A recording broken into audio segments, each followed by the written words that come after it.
Praise the Lord, church. Jesus died on the cross. He shed his precious blood. No one has ever loved that one who has given his life just to save us, the sinners in this world. And this one, many people do not know about this.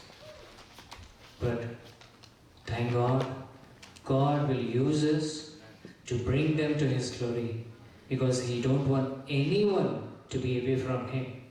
He wants everyone to be called as His sons and daughters. And by His stripes, we are healed. Amen. Praise the Lord for the wonderful and beautiful and precious blood. Amen.